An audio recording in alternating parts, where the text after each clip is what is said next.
Welcome to Give Toke, Jessica Verschoor. Hello, Paul. How are you? Very well, thank you. It's so nice to have you on the show, Cannabiz Newcomer of the Year, which we will get to shortly.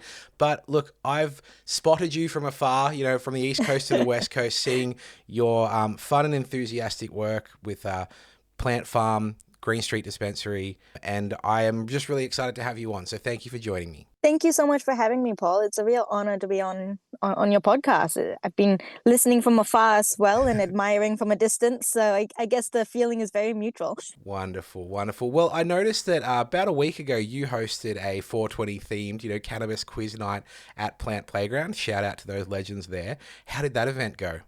It went amazingly. Well, this is my second quiz night that I've hosted there, and I'm so grateful for the guys at Plant Playground, the girls there. They're so amazing. We had over 40 people. Shout out to the amazing sponsors, Mother Plant, Kind Medical, Leafio, Cave, on top of Plant Playground, and everyone that came, because it really made a good night. And the education that happened there was a bit fun, but really good. Well, there is a quiz element of this show, so I always appreciate learning things through fun. So you definitely nailed that. Why do you think events like that are so important? It's a bit of a loaded question because to me it's obvious. To you, I'm sure it's obvious. I think this is a very serious industry. It's a Schedule 8 drug that we're talking about. It's a medicine that's dispensed through pharmacies. But why is it important to have events like that and kind of celebrate the culture and the cause? I feel personally that it's important because it is a Schedule 8 medication, but it also is a natural plant. It does occur naturally in the world. Other places do not have it as a Schedule 8, and so people are exposed to that as well. Destigmatizing it, I guess, is the way that we can, as a society, make it not a Schedule 8 medication anymore. And through events like this and education, that it's not a doom and gloom, but it's also not a wonder miracle, but it holds its place in society.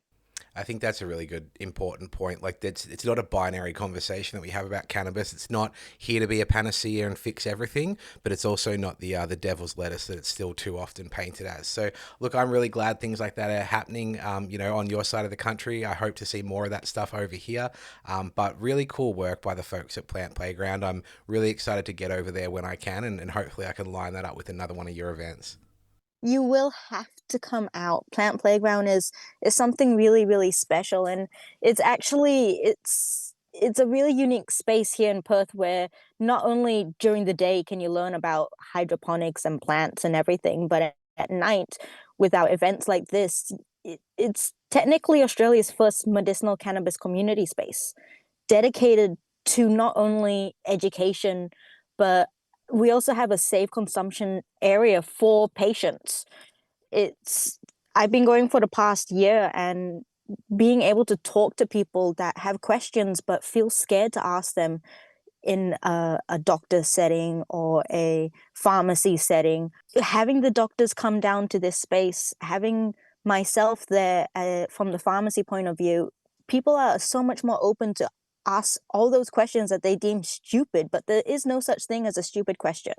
Yeah, well, I'm glad that you have that attitude as a former, school teacher myself. Sometimes you do hear some stupid questions. Look, you mentioned pharmacy there, so what a great segue to talk about you and your work.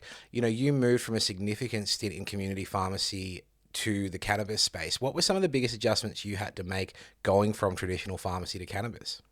The biggest difference was not one size fits all.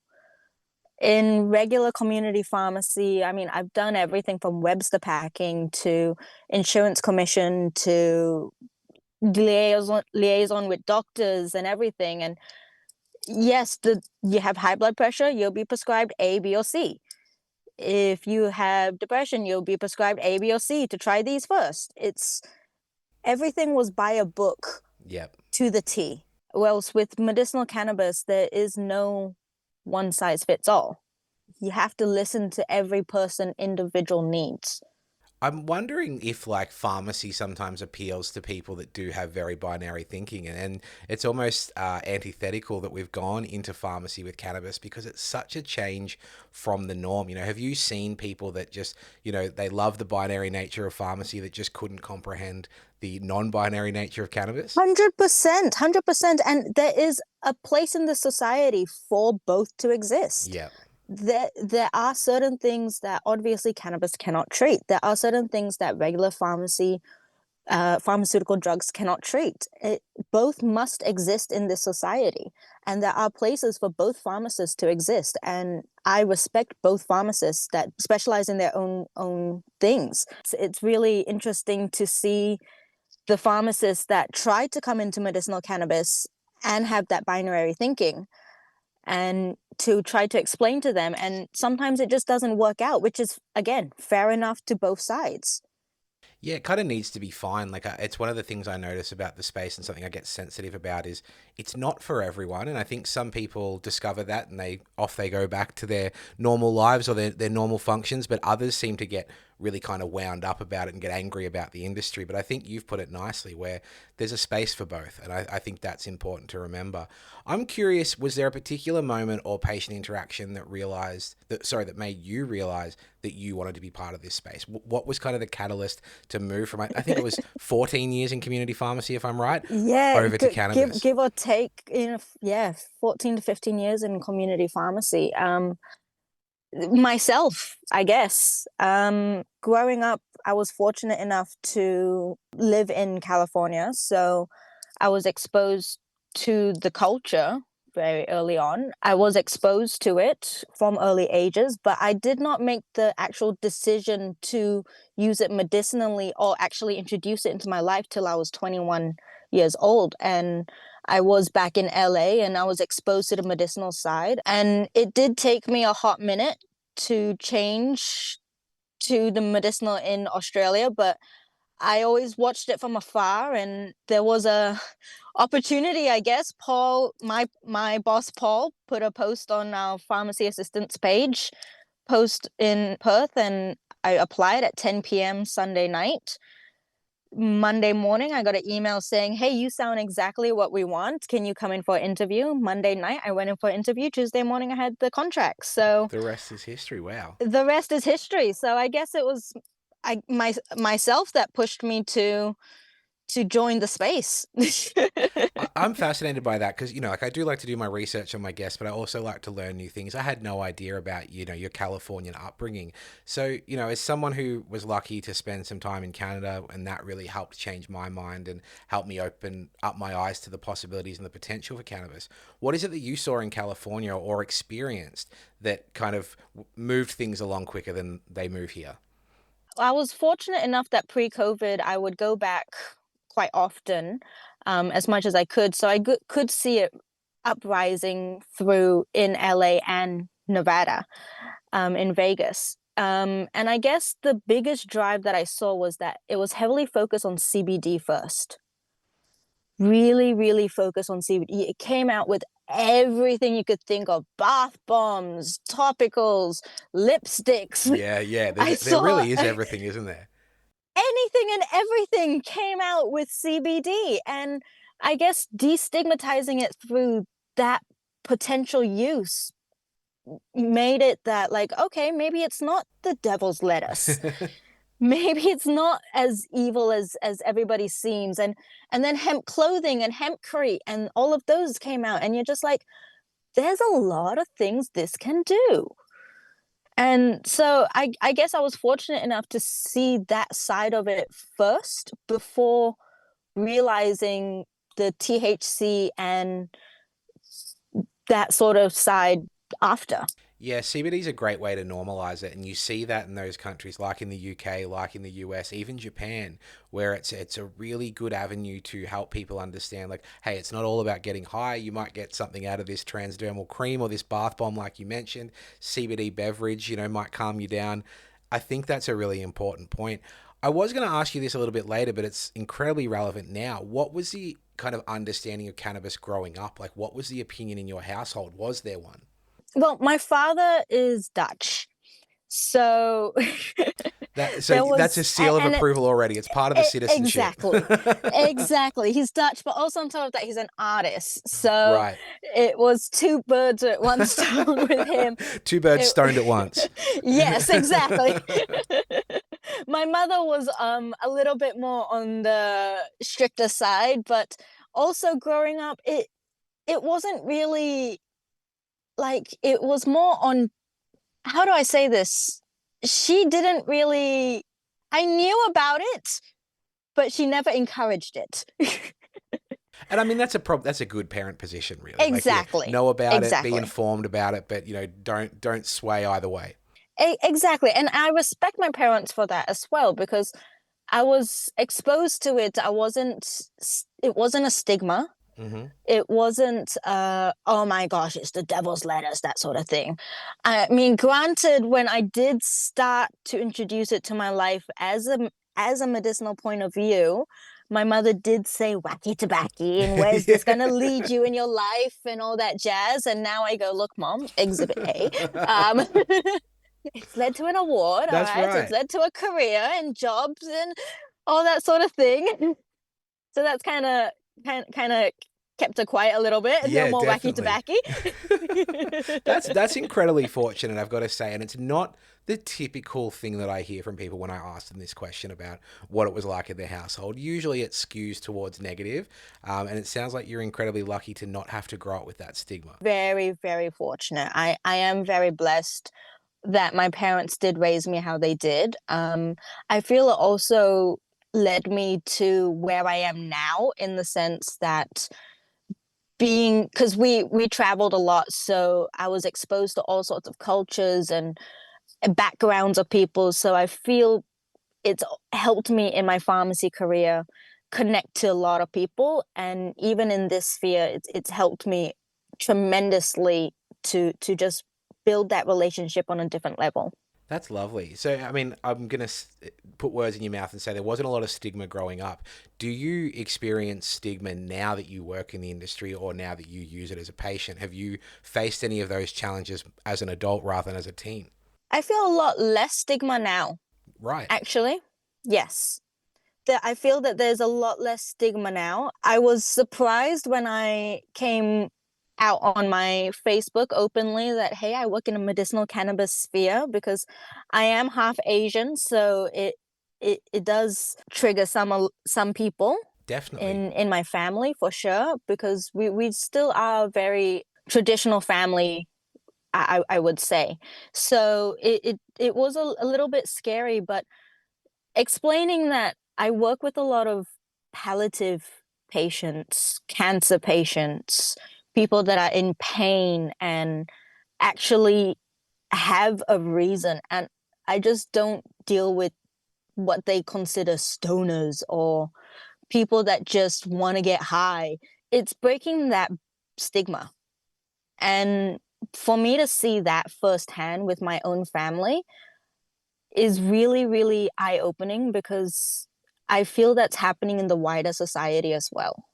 Definitely, definitely. It's interesting because I do think we live in a time where, just in the last month, there's been a lot of, I wouldn't even say hit pieces, but just potentially negative stories about things that are actually happening in the cannabis industry, ill deeds, companies doing dodgy practices. Every Yep. time one of those stories comes out, there's a lot of concern that, this is going to ruin it for everyone. But the prevailing thought line still seems to be like people are okay with this, like The the vast majority. comments, the comments. I love to read the comments, and people go, well, doesn't this show that it's time for you to come out with the a legal system, a 100%. legal way? And I see it time and time again, and it brings a smile to my face. I'm like, yes, Yeah, yeah. the When stigma's coming the down. comments are like, yeah, well, we should just legalize it then, rather than like, yep, Yeah. lock this guy up and put him away for 40 years. It's. I do think there's a massive shift. I mean, the data's there. The Pennington Institute have this data. They have the stats. More people are for it than against it, and the trend just keeps going that way. So, what a time to be alive. Exactly. That's why I'm so excited to be in this industry, because people like yourself are making changes and waves in this industry and in this community, and it's so aspiring to see it firsthand.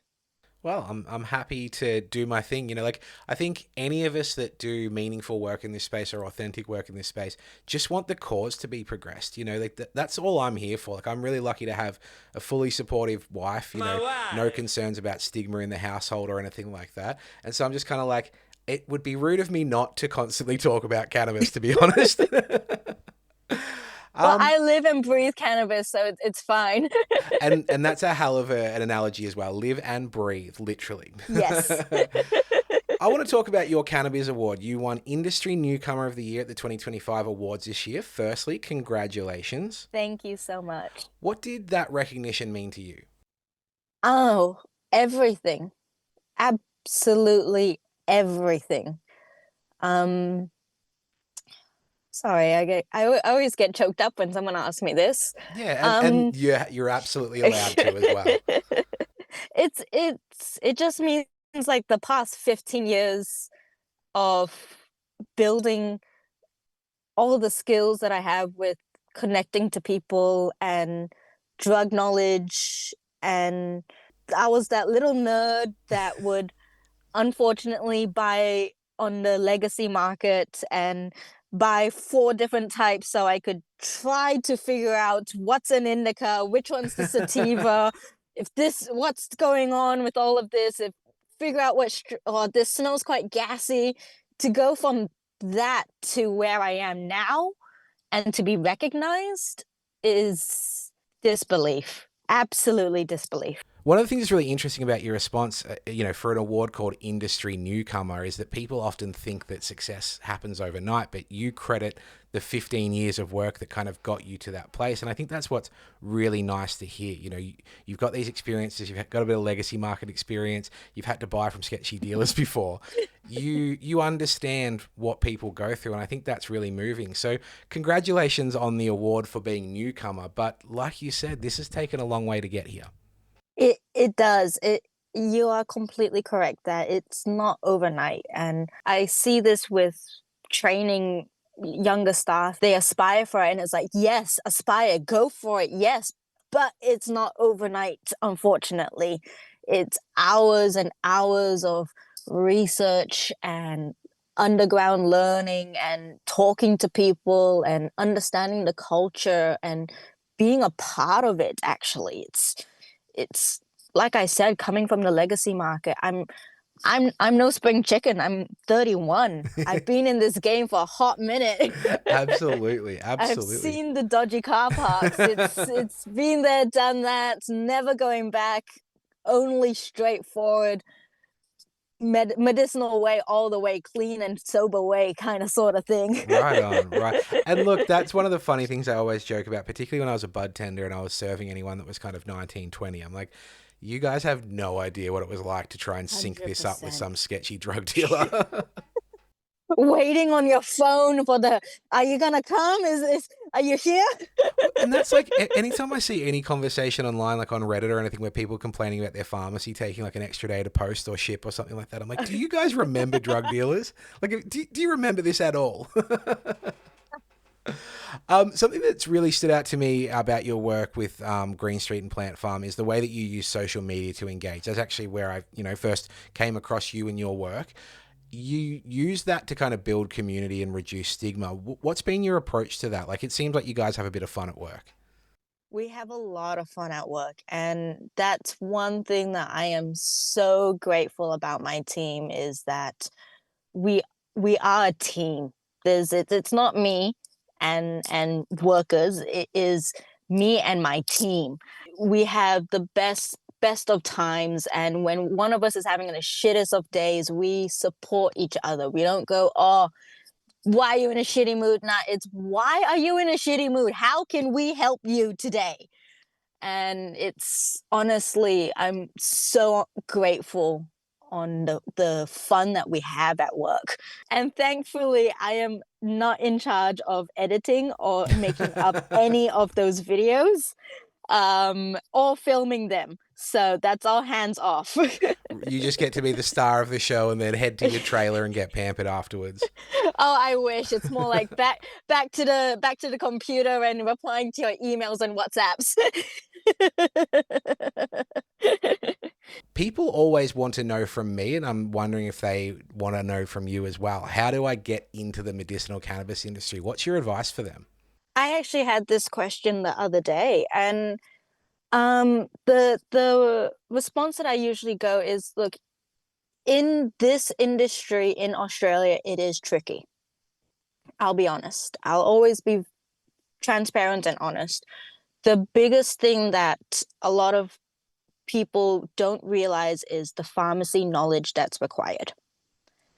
Unfortunately, we do require a expansive knowledge of pharmacy law, regulation, rules, procedures before the cannabis comes into play. Yeah, so just being someone who loves weed isn't necessarily the right resume. Exactly, Yeah, unfortunately. And I have a lot of people that I would love to bring on board because they would be amazing bud tenders, but it's just not there with the pharmacy knowledge yet. yeah. And that's something that's so crucial in this industry at the moment. Yeah, absolutely.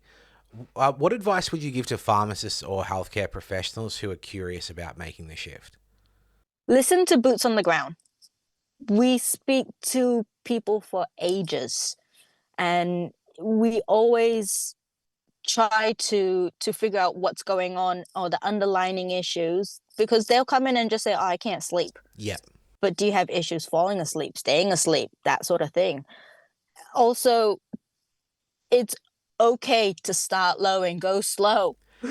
Yeah, that blows my mind sometimes. It's just like there's always tomorrow. Like if it didn't work, try again Ex- tomorrow with a bit more rather than ruining today. Yeah, exactly. There's no need to jump so high to appease something. It's not about that. You start very low and you work your way up. And the other thing that is so important to one's wanting to come to the sphere is not one strain will fit all. that's right.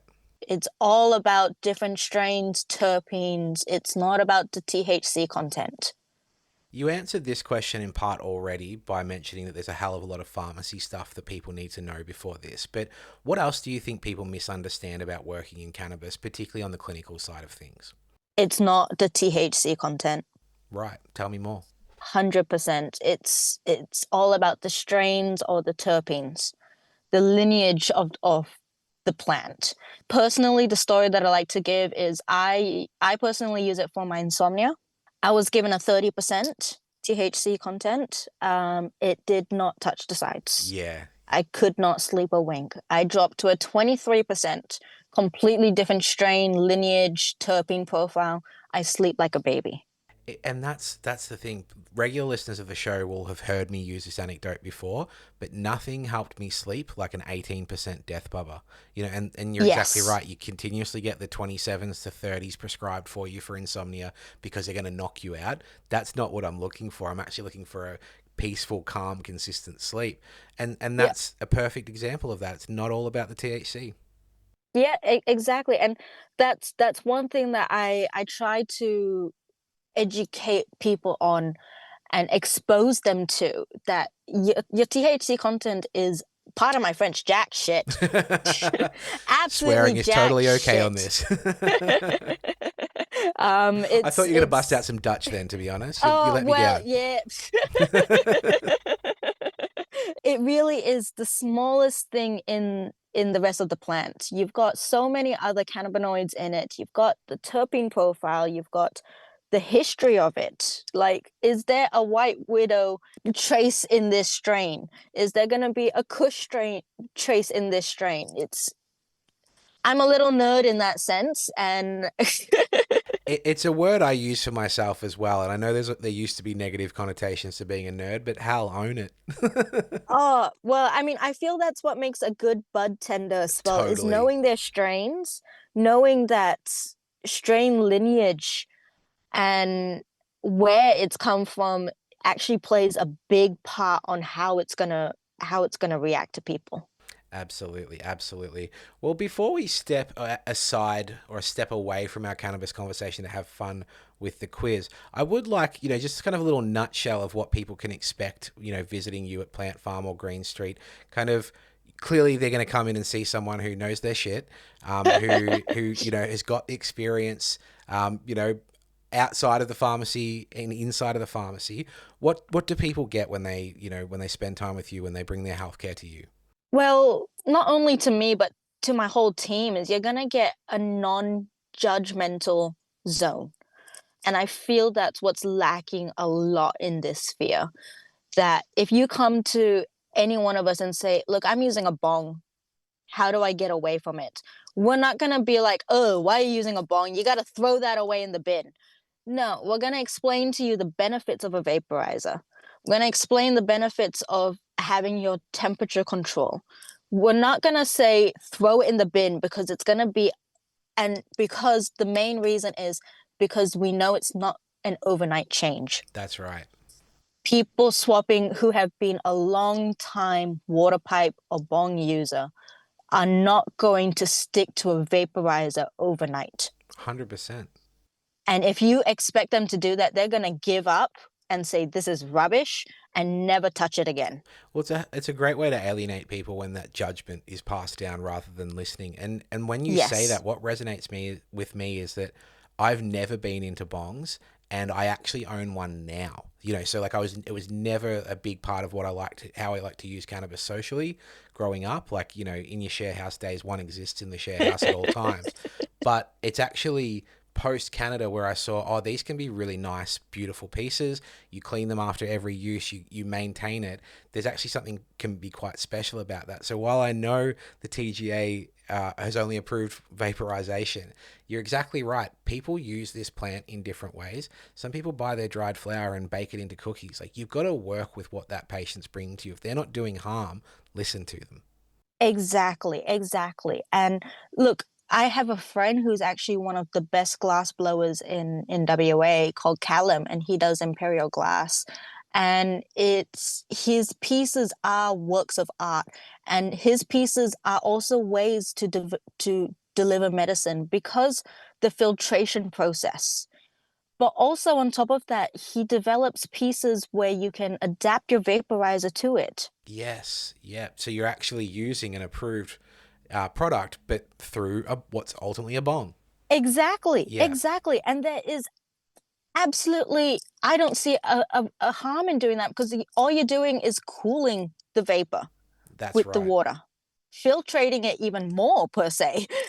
Well, Jess, the bong lovers are cheering in between coughing their lungs out. They're glad to hear that the healthcare professionals, maybe not all of them, but a lot of them are listening. Not all of them. Look, as I always explain to people as well, think of it as like a food pyramid. You've got your vaporizer at the bottom, which is your core, your medicine delivered, your pures everyday sort of thing. Then you've got your joints in the middle, once in a very blue moon, and then you've got your bong at the top, where it's like, just a little maybe bit. in like once a month, maybe. But look, your vaporizer is always at the bottom because that's your core delivery medicine. Jess, I think it might be time to jump on Canva and build that consumption pyramid. Well, like I mentioned, we are going to take a little break from our cannabis conversation to have some fun with something outside of cannabis that you love, and that is Disneyland. So before I talk about the rules, Jess, what is your relationship with Disneyland? Why did you choose this topic? Well, as I mentioned, I grew up in California, and the main reason is because my dad was an animator. So oh, wow. He actually worked on a lot of feature films from our 90s, and so I grew up in Disneyland. That is badass. So while the rest of us are watching The Little Mermaid and The Lion King and Aladdin, your dad's actually helping make them happen. Yeah, sorry, not sorry. Nice flex there. Well, this is a 5-question multiple choice quiz. Each question has 3 options, but only one correct answer. Our quiz today is called Are You Verschoor About That? Where we will decide how well you know Disneyland. Any questions? None whatsoever. I love it. All right, let's do this thing. Question 1. What year did Disneyland first open to the public? Was it 1955, 1962, or 1947? 1955. That is correct. Disneyland opened on July 17th, 1955 in Anaheim, California, with Walt Disney himself hosting the dedication. Now, I've got to ask, was that a good guess or did you actually know that? I actually knew that. You mad dog. Question 2. Which land is home to the ride Pirates of the Caribbean? Is it Fantasyland, Adventureland, or New Orleans Square? New Orleans Square. Damn, 2 from 2. Correct. So New Orleans Square debuted in 1966 and became home to the beloved Pirates ride in 1967, inspired by Louisiana's French Quarter. It was through my research for this quiz that I learnt that the Pirates of the Caribbean ride existed long before the Pirates of the Caribbean movie. That is pretty cool. Oh yes, and fun fact, the last skeleton actually used to be a real skeleton. Oh, that is a fun fact. It's a very dark fact, but right on, Walt Disney, you weirdo. 2 from 2, Jess. Let's see how you go on question 3. What's the name of the ghost host in the Haunted Mansion? Is it Ezra, the ghost host, or Master Gracie? Oh. This one here is debatable on who you ask. Oh, really? So maybe my research doesn't stand the test of time. Oh, I'm gonna go with ghost host. That is correct. That is correct. The ride's narrator is simply called the ghost host, and he welcomes foolish mortals into the mansion. Tell me why this one might have been, questionable though. Because some people have nicknamed him. Ah, and what is that nickname? So it can range. So I know him as the ghost host. Yeah. But I wasn't sure if maybe your research had brought up one of those other nicknames. No, I am flawless in my research of this show, so clearly I got the right answer. Oh, perfect. I am relieved. I've never made a mistake before. Actually, this is my opportunity to say that I have gotten at least 3 quiz questions wrong over the years. So, Impressive. Sorry to Jeremy Buckingham MP, who was one of those. You are already at the pass grade, 3 out of 5, but we've got 2 more questions to go, so you might get a clean sweep. Let's see how you go with question 4. Which snack is a cult favorite amongst Disneyland fans? Is it popcorn, Dole Whip, or an ice cream sandwich? Oh, this is again who you ask. So I'm gonna go with Dole Whip. That is correct. So even if you ask different people, Jess Verschoor is still Verschoor about that. Exactly. Yes. So let me just clarify this, okay? The reason why I was iffy is because technically speaking, Disneyland sells enough popcorn per day to sponsor the fireworks show per night. Wow. Which is $50,000. All right. So they sell a lot of popcorn. Dole Whip is very, very popular there because you only really can get it in the parks. Yeah. But personally, it's the Mickey bars. Ah, and are they more of an ice cream sandwich type situation? They are more of the ice cream sort of thing. Well, I'm certainly impressed by the level of detail you had for each of those options there. The correct answer is the Dole Whip, which is a pineapple soft serve treat. It originally served at the Enchanted Tiki Room, but Jess, you just taught us that, there's a little bit to each of those answers there. Very nice. Now, I think this one is a very softball question. I probably should have started this, but this is our last question. Your opportunity to go 5 from 5. Which of these characters has a statue with Walt Disney at the center of Disneyland? Is it Donald Duck, Goofy, or Mickey Mouse? It's the man that has my heart. It's Mickey Mouse. That is correct. The partner statue of Walt Disney and Mickey Mouse stands at the center of the park, symbolizing their legacy and friendship. Now, not since Reese Cohen of the Pennington Institute have had a clean sweep of the quiz. So, Jess, well done. 5 from 5. You are Verschoor about that. Thank you so much.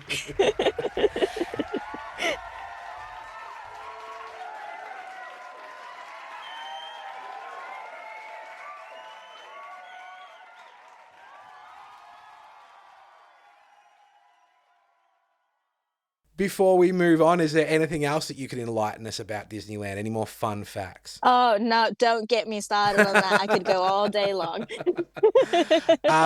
Okay, as a layperson who's never been, can you tell me is there a major key difference between Disneyland and Disney World apart from geography? So Disneyland is obviously the first one in Anaheim, California, and consists of 5 magical lands. But Disney World, all right, you need to spend at least a week there. Right. minimum, So because it is Orlando is massive. the place to go then, is it? Orlando is massive because you've got Disneyland, and then you've got Animal Kingdom, Galaxy's Edge. You've got the Hollywood Studios. You've got many worlds. Wow.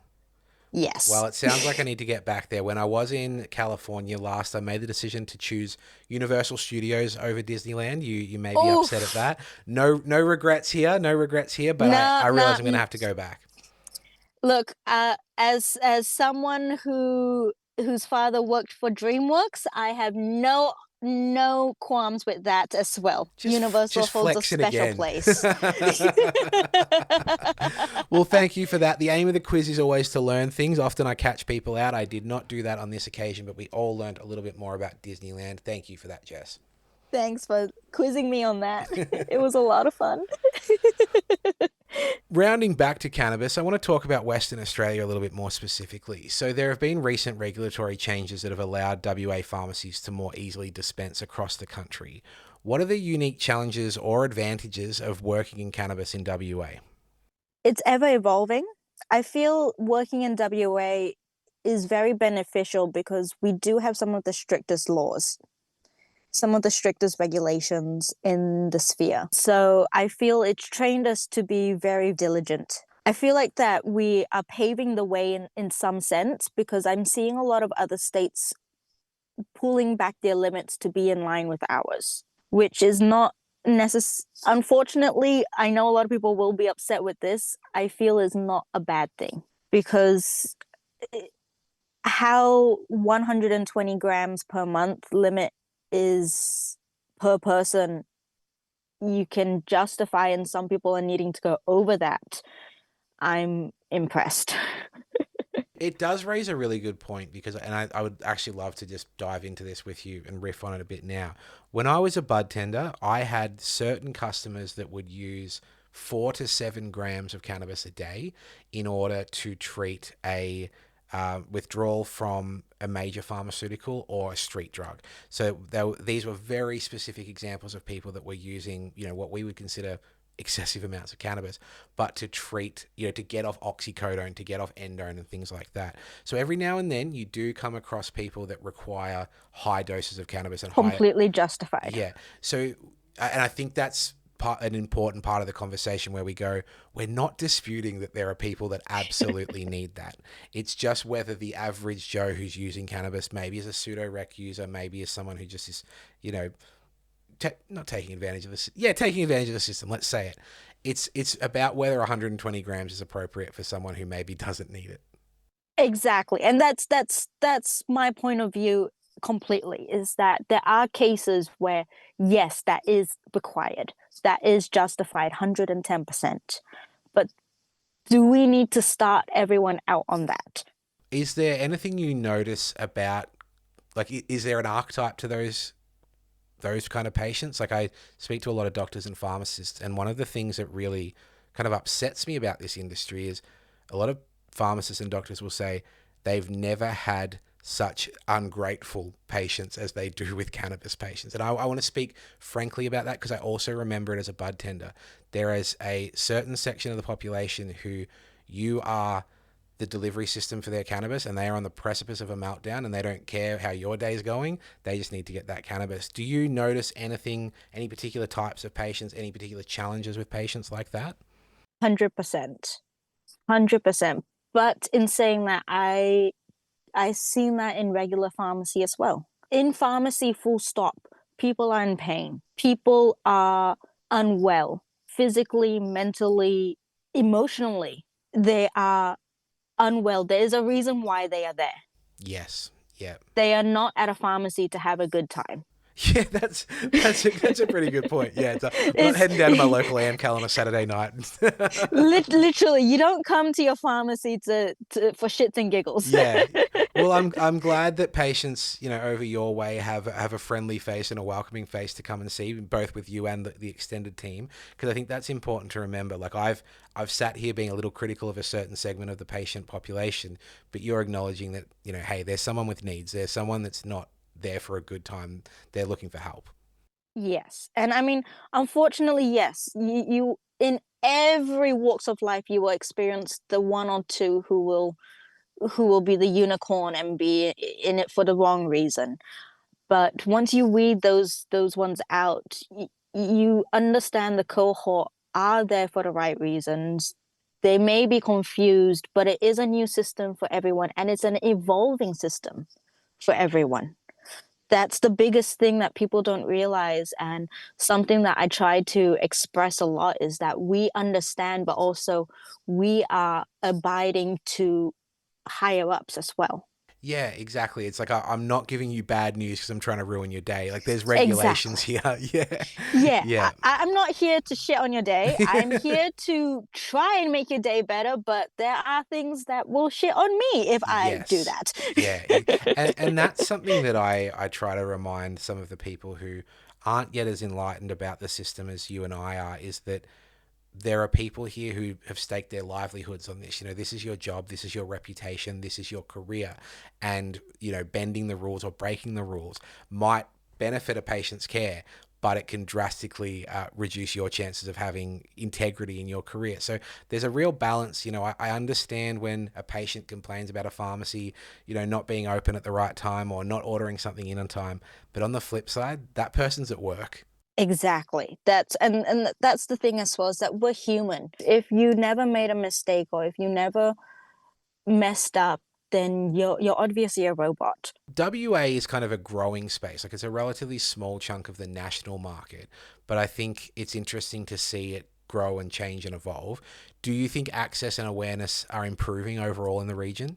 Beyond improving. Like our community is so strong here, it's ridiculous. And it's just growing. Like, for example, our 420 event that happened earlier this year, no police presence, not one person kicked out. It went off without a hitch. We had local artists, local sponsors. It was amazing. And it's just ever evolving and growing, and all thanks to, honestly, I have to give a biggest thanks to Plant Playground. Yeah, and I'm glad to highlight them as much as we can in this episode because they are doing something really special. Like you noted that WA's got one of the most conservative approaches to cannabis, yet as far as I can see is one of the only places with a meaningful public patient consumption space. So that's a huge string to their bow. Oh, massive, the biggest string to their bow.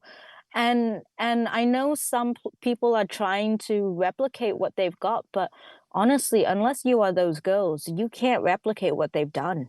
Right on, right. Can you name those girls for us? Just give us a little shout Yes, out. Sasha and Alex and Courtney there. Oh, they are honestly the most amazing women you'll ever meet.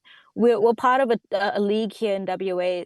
We've started a chapter called Women's Weed League, and we meet once a month, and we talk about how we can empower women in the industry and build our community even more. And that was honestly the biggest thing at our 420 event, was making sure that women in this community understand that they are safe and they're supported. Absolutely. And you know, it's a cause that's close to my heart, both by being empowered by a strong woman myself in, you know, the other half of Give Toke is my wife, Ruth, but also just the countless amazing, powerful, wonderful, smart, nerdy, intelligent, all the words, women in this space that are doing the heavy lifting without sometimes getting the recognition. Exactly. And thank you for saying that, because we don't get shouted out enough, I feel, unfortunately. And but honestly, with you also interviewing weed queens, it's cannabis queens, it was so amazing as well that you are supporting all of us as well.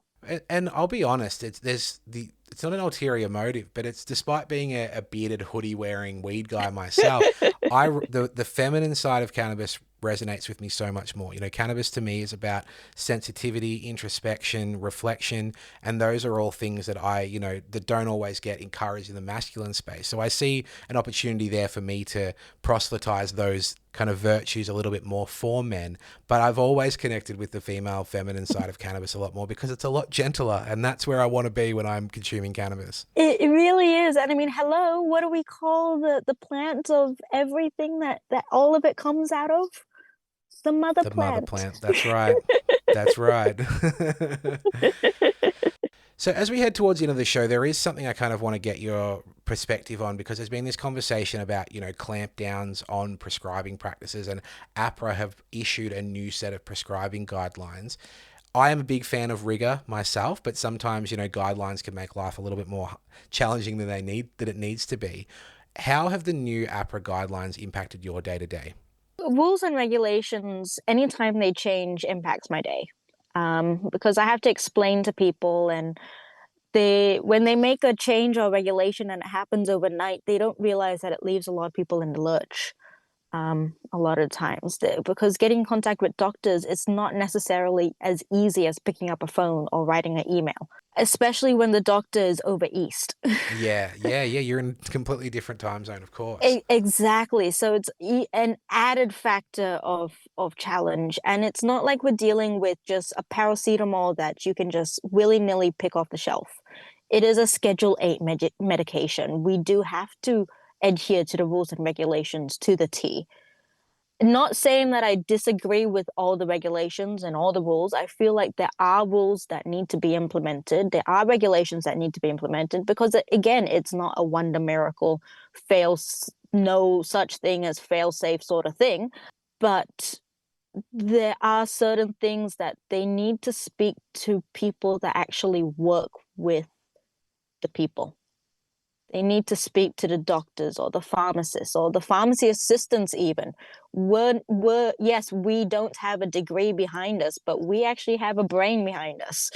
And that needs to be respected, and that's where consultation is so important, and not knee-jerk reactions to a few bad things happening. I think you've done a good job in this conversation of reframing that. Even when I was talking negatively about certain segments of the patient population, they don't speak to the whole experience. So there's these it feels like there's these overreactions to a couple of people having a shit time.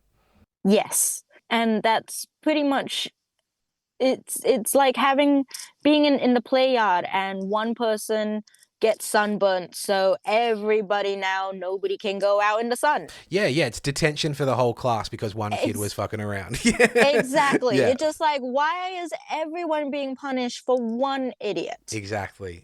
And those idiots need to be punished, Yes. And it needs to be addressed. But I think you have a really global perspective that I think sometimes is better than the average Australian line of thinking, which is someone's done something wrong, so let's go punish everyone.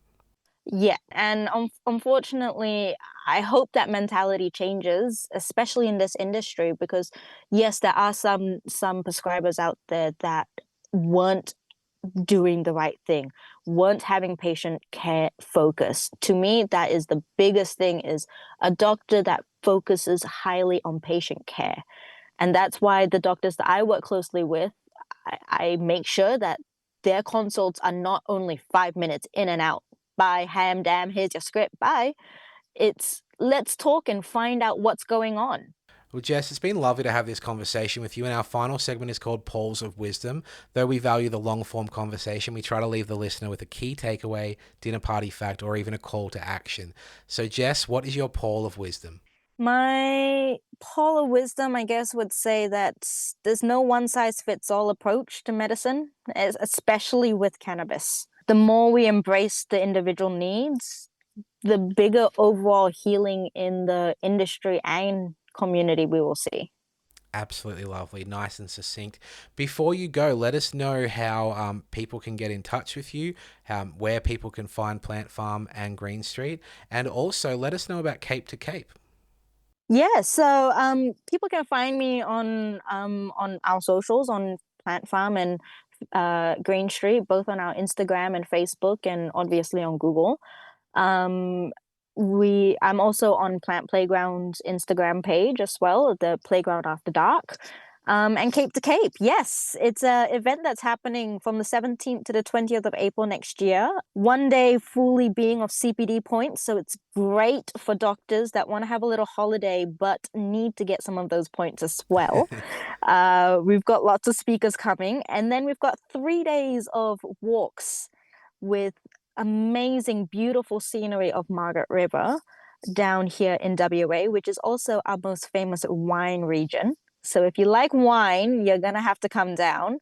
We've got lunches and a network event every day happening, and they're all being sponsored by amazing brands. And all of the event will finish on 4/20. So that's April 20th. And that event is being sponsored by the one and only Mother Plant. So that's going to be an amazing event. It's going to be filled with doctors, pharmacists, reps, assistants, patients, anyone and anything you can think of with medicinal cannabis, they're going to be there. So it's one definitely to come to. Such a cool event, and really tapping into that beautiful part of the world that you live in over there in WA. I must confess, I have never been, and I need to make sure I do. So sooner rather than later, of course. You will have to come on down, and make sure that you do let me know when you come, because we will show you around for sure. Will do. Well, again, Jess, it's been an absolute delight to talk to you. Congratulations on your Industry Newcomer of the Year award at the Cannabiz Awards. Thank you for your time today. Thank you again, Paul, and thank you so much for having me on the show.